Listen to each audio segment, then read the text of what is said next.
ಖಂಡಿತ ಗೊತ್ತಿಲ್ಲ. ಅದನ್ನ ತನಿಖೆಗೆ ತಗೊಂಡೋಗ್ಯಾರೆ, ಅದ್ರ ಬಗ್ಗೆ ಇನ್ನೂ ಏನು ಅನಿಸಿಕೆ ಏನು ಹೇಳಿಲ್ಲ. ಇನ್ನೂ ಲ್ಯಾಬಲ್ ಇದೆ ಅಂತಾರೆ, ಅದ್ರ ಅನಿಸಿಕೆ ಇನ್ನೂ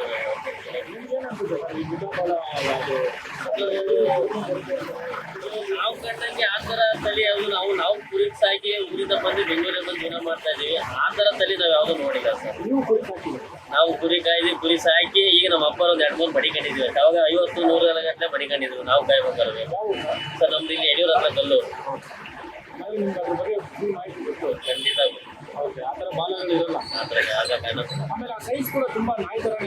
ಕೋಟಿಂಗ್ ಮಾಡಿದ್ರೆ ಅದೇ ಟೈಪ್ ಬರುತ್ತಲ್ಲ ಸರ್. ಈಗ ಅವ್ರು ಹಿಡಿದು ಎತ್ತಿದ್ರಲ್ವಾ, ಕೋಟಿಂಗ್ ಮಾಡಿದ್ರೆ ಅದೇ ಟೈಪ್ ಬರುತ್ತೆ. 100% ಅದು ಗೋಬೋಬಿನೇ ಸರ್. ಅವ್ರಿಗೆ ಗೊತ್ತೇ ಇರ್ಬೇಕು, ಅವ್ರ ಇಲ್ಲಿ ಯಾವ್ಯಾವ ತರ ನೀವು ಹೊರಗಡೆ ಎಲ್ಲಿ ಕೊಡ್ತಾ ಇದ್ರಿ, ಯಾವ ಹೋಟ್ಲ್ ಇದು ಮಾಡ್ತಾ ಇದ್ರು, ಅದೆಲ್ಲ ಅಲ್ಲಿ ಎನ್ಕ್ವೈರಿ ಆಗ್ಬೇಕು, ತನಿಖೆ ಆಗ್ಬೇಕು. ಮೊದಲು ಲ್ಯಾಬ್ ಹೋಗಿರೋದೇ ಇನ್ನೂ ಬಂದಿಲ್ಲ. ಮಸಾಲೆ ಹಾಕಿದ್ರೆ ನಾಯ ಹಸುನ ಗೊತ್ತೇ ಆಗೋದಿಲ್ಲ ಹೋಗಿ ಅಂತ. ಅದ್ರ ಬಗ್ಗೆ ನಾವು ಹೊರಗಡೆ ಎಲ್ಲೋ ಯಾವುದೇ ಹೋಟ್ಲಿಗೆ ಹೋದ್ರು ನಾವು ಚಿಕನ್ ಬಿಟ್ಟು ನಾವು ಮಟನ್ ತಿನ್ನೋದಿಲ್ಲ. ನಮ್ಮ ಗೌಡ್ರು ಎಲ್ಲಿ ಗೌಡ್ರುಗಳು ಮಟನ್ ಸ್ಟೈಲಲ್ಲಿ ಇರ್ತವೆ, ಕುಯ್ತಾರೆ ನೀಟಾಗಿ. 100 ಇನ್ನೂ ಜಾಸ್ತಿ ಆಗಿ ನೀಟಾಗಿ ತಗೋಬೇಕು. ನಾವು ನೋಡಿದೀವಿ. ನಮ್ಮ ಅಂಜನಗರ ಕಡೆ ಎಲ್ಲ 450 ರೂಪಾಯಿ 550 ರೂಪಾಯಿ ಬೋರ್ಡ್ ಹಾಕಿರ್ತಾರೆ. ಅದೇ ನಾವು ಅದು ರೋಡ್ ಸೈಡ್ ಲಾಂಗ್ ಉದ್ದ ಇರುತ್ತೆ. ಒಂದೊಂದು ದೇಸಿ ಆಡ್ ಅಂತ ಇರುತ್ತೆ, ಕಿವಿ ಎಲ್ಲ ಉದ್ದ ಅದು ಇರೋದೆಲ್ಲ ಲಾಂಗ್ ಬರುತ್ತೆ. ಅದೆಲ್ಲ ಈ ಹೊರ್ತಾಗ್ಲಿ ಅಂತ ಮಟನ್ ಹೊರ್ತಾಗ್ಲಿ ಅಂತ ಅದು ಹಳ್ಳಿ ಕಡೆ ಫಂಕ್ಷನ್, ದೊಡ್ಡ ದೊಡ್ಡ ಫಂಕ್ಷನ್ಗೆಲ್ಲ ಅದಕ್ಕೆ ಮಟನ್ ಹೊಡಿತಾರೆ. ಸ್ವಲ್ಪ ಕಮ್ಮಿ ಸಿಗ್ಬೋದು ಅನ್ಕೋತೀನಿ. ಯಾಕೆಂದ್ರೆ ಆ ಹೊರತೆಲ್ಲ ನಾಟಿ ಮಟನ್ ಎಲ್ಲ ಒದಗಲ್ಲ, ಜನಕ್ಕೆ ಊಟ ಆಗ್ತದಂದ್ರೆ ಆ ಮರಿ ಸ್ವಲ್ಪ ಲಾಂಗ್ ಇರುತ್ತೆ. ಆ ಮರಿ ಅದು ಮಟನ್ ಚೆನ್ನಾಗಿರುತ್ತೆ, ಇಲ್ಲ ಅಂತ ಹೇಳ್ತಾರೆ. ಅದರಲ್ಲೂ ಇರುತ್ತಿಲ್ಲ ಬಾಲನ್ನು ಸೇಮ್ ಅದೇ ಇಷ್ಟೆಲ್ಲ ಇರುತ್ತೆ. ಅದೆಲ್ಲ ಕರೆಕ್ಟ್. ಇನ್ನೂ ಕೆಲವು ಕಡೆ 400 ರೂಪಾಯಿ 450 ಮಾಡ್ತಾರಲ್ಲ, ಆ ಮಟನ್ ಹೇಗಿರುತ್ತೆ? ಸರ್ ಅದ್ರ ಬಗ್ಗೆ ಐಡಿಯಾ ಇಲ್ಲ. ನಾನು ನೋಡಿ 405 ರೂಪಾಯಿ ಇದೆ ಗೋಲ್ಡ್ ಇದೆ. ನಾನು ನೋಡಿ ನಮ್ಮ ಏರಿಯಾದಲ್ಲೇ ನಾವು ನೋಡಿದ್ದೀವಿ. ಅದೆಲ್ಲ ಸೇಮ್ ಮೇಕೆ ಮಟನ್ ಥರ ಲಾಂಗ್ ಇರುತ್ತೆ, ಇರುತ್ತೆ. ನೀವು ಕೂಡ ಸ್ಕೂಲ್ ಸಾಕಿರುವಂಥದ್ದು? ಹೌದು, ನಮ್ಮ ತಂದೆಯವರು ನಮ್ಮ ತಾತಾರು ನಾವು ಸಹ ಸ್ಕೂಲ್ ಲೈಫಲ್ಲಿ ಕಾಯ್ದುಬಿಟ್ಟು ಆಮೇಲೆ ಎಜುಕೇಶನ್ ಮುಗಿಸ ಎಲ್ಲ ನಾವು ಬೆಂಗಳೂರಿಗೆ ಬಂದ್ವಿ. ನಿಮ್ಗೆ ಏನು ಅನ್ಸುತ್ತೆ ಸರ್, ಅಲ್ಲಿಂದ ತರಿಸ್ಕೊಳ್ಳೋದು ನಮ್ಮ ರೈತರ ಹತ್ರನೇ ತೊಗೊಂಬೋದು? ಖಂಡಿತ ತೊಗೋಬೋದು. ಮತ್ತೆ ಅಲ್ಲಿಂದ ಬಂದಿರೋದಕ್ಕೆ ಏನೊಂದು ಒಳ್ಳೆ ಏನೋ ಪ್ಯಾಕ್ ಮಾಡಿಕೊಂಡು ಆ ರೀತಿ ತಂದಿದ್ದಾರೆ ಹೊರತು ಅದಕ್ಕೊಂದು ನೀಟ್ನೆಸ್ ಇಲ್ಲ, ಒಂದು ಕ್ಲೀನ್ ಇಲ್ಲ. ಅದು ಯಾವತ್ತು ಬಂದಿದೆಯೋ ಅದು ಯಾವತ್ತು ಬರುತ್ತೋ, ಮನಸ್ಸು ಆರೋಗ್ಯ ಹಾಳು, ಇದು ಹಾಳು ಎಲ್ಲ. ಅವ್ರು ಹೇಳ್ದಂಗೆ ನಮ್ಮ ಯಾರು ಸ್ಟೇಷನ್ಗೆ ಹಾಕಿದ್ರಲ್ಲ ಕುರಿದ ಅವ್ರು ಅರೆಸ್ಟ್ ಮಾಡಿದ್ದಾರೆ. ಅವ್ರು ಹೇಳ್ದಂಗೆ ಇದನ್ನ ಹಾಕಿ ತೊಳೆದಿರ್ಬೋದು, ವೆನಿಗರ್ ಹಾಕಿ ನೀಟ್ ಮಾಡ್ತಾರೆ ಅಂತ ಹೇಳ್ತಾರೆ. ಇದು ಪರಿಹಾರ ಏನನ್ಸುತ್ತೆ ಸರ್?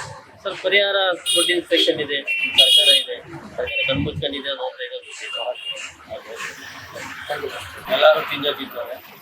ನೀವು ನಾಯಿ ಮಾಂಸ ಹಾಕೋರು ತಿನ್ಬೇಕು, ಕಲ್ಲು ಮಾಂಸ ಹಾಕೋರು ಅದು ತಿನ್ನೋರು ಅನಿಸಿಕೆ ಇರಬೇಕಂತ. ಯಾಕಂದ್ರೆ ಹೊರಗಡೆ ತಿನ್ನೋರು ನೋಡಿಕೊಂಡು ರುಚಿ ನೋಡ್ಕೊಂಡು ತಿನ್ನಬೇಕು. ಇನ್ನೊಂದೇನಂದ್ರೆ ನೋಡ್ಕೊಂಡು ತಿನ್ನೋದು ಅಂದ್ರೂ ಈಗ ಯಾರು ಹೋಟೆಲ್ ಹೋಗಿ ನಿಮ್ಗೆ ಅಡುಗೆ ಮಾಡಿ ನೋಡೋಕ್ಕಾಗಲ್ಲ. ಅದ್ರ ಬದಲು ನೀವು ಅವ್ರು ಮಾಡ್ಕೊಟ್ಟಿದ್ದು ತಿಂದೇ ತಿಂತಾರೆ. ನ್ಯಾಲ್ಗೆ ರುಚಿ ಸಿಕ್ಕರೆ ಸಾಕು. ಈಗ ಕಾಯಿಲೆ ನೆಕ್ಸ್ಟು ನ್ಯಾಲ್ಗೆ ರುಚಿ ಅದು ಬಿಟ್ಟರೆ ಇನ್ನೇನಿಲ್ಲ.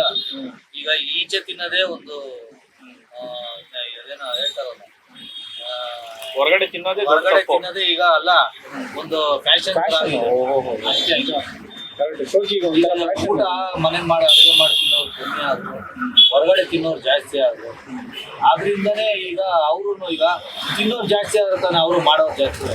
ಈಗ ಒಂದು ಏನಂದ್ರೆ ಕುರಿ ಆಗಲಿ ಕೋಳಿ ಆಗಲಿ ಉತ್ಪಾದನೆ ಬರ್ತಾ ಇದ್ದಂತಾನೆ ನಾವು ತಿಂದು ಬಾತ್ರೂಮ್ ಹೋಗ್ತಾ ಇರೋದು. ಈಗ ನಾವು ತಿನ್ನೋದು ಕಮ್ಮಿ ಮಾಡಿದ್ರೆ ಅದು ಕಮ್ಮಿ ಇರೋದು, ಅದು ಇಲ್ವಲ್ಲ. ಅದು ಈಗ ಈಚೆಯಿಂದ ಬರೋದು ತಿಂತೀವೋ ಬಿಡ್ತೀವೋ, ನ್ಯಾಲ್ಗೆ ರುಚಿ ಸಿಕ್ಬೇಕೀಗ. ಕಾಯಿಲೆ ನೆಕ್ಸ್ಟು ಹಂಗೆ. ನಿಜ ಸರ್. ಸರ್ ನೀವು ಹೇಳಿದಾಗೆ ಮಸಾಲೆ ಹಾಕಿದ್ಮೇಲೆ ಅದು ಹಸು ಮಾಂಸನ ಯಾರು ಕಂಡಿಡಿಯಕ್ಕಾಗಲ್ಲ. ನೀವು ನಾಯಿ ಮಾಂಸನ ಹಾಕ್ಬೋದು, ಹಸು ಮಾಂಸನ. ಆದ್ರೆ ಹಾಕುವಂದು ಅವಂದು ಇದಿರ್ಬೇಕು, ಮಾಡೋನ್ ಇರ್ತಾನಲ್ಲ ಆ ಮನುಷ್ಯಕ್ಕೂ ಅವ್ರಿರ್ಬೇಕು. ತಿನ್ನಕ್ಕೆ ಜನ ಈಗ ಹಗ್ಗ ಇರ್ತದೆ, ನೇತ್ ಹಾಕೋಣದು ಅವ್ರಿಗೆ ಇಷ್ಟ. ಅದು ಇವ್ರೆ ನಾನೇ ನೇತ್ ಹಾಕತೀನಿ ಅಂತ ಹೋದಾಗ ಅವರು ಬಡಿಸ್ತಾರೆ. ಪರಿಹಾರ ಏನು ಸರ್? ಪರಿಹಾರ ಏನಿಲ್ಲ ಸರ್. ಪರಿಹಾರ ಮನೇಲಿ ಮಾಡ್ಕೊಬೇಕು, ತಿನ್ಬೇಕು, ಅದು ನೆಮ್ಮದಿ ಇರ್ಬೇಕು.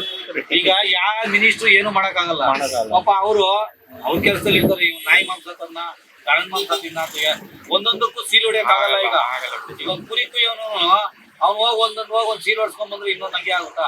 ಒಂದ್ ದನ ಕುಯ್ಯೋನೇ ಆಗ್ಲಿ, ನಾನು ಹೇಳೋದು ಅವ್ರವ್ರು ಇಷ್ಟ ಅದು. ಆದ್ರೆ ತಿನ್ನೋರು ನಮ್ದೇ ತಪ್ಪು ಲೆಕ್ಕ. Correct sir. ಅವನದಲ್ಲ ತಪ್ಪು, ಮಾರೋದಲ್ಲ. ಅಲ್ಲ, ನಾವು ಹೋಗಿ ನಾವು ತಿಂತೀವಲ್ಲ ನಾವು. ನಮ್ದೇ ತಪ್ಪು. ಓಕೆ ಸರ್, TV12 ಕನ್ನಡ, ಇದು ಕನ್ನಡಿಗರ ಧ್ವನಿ.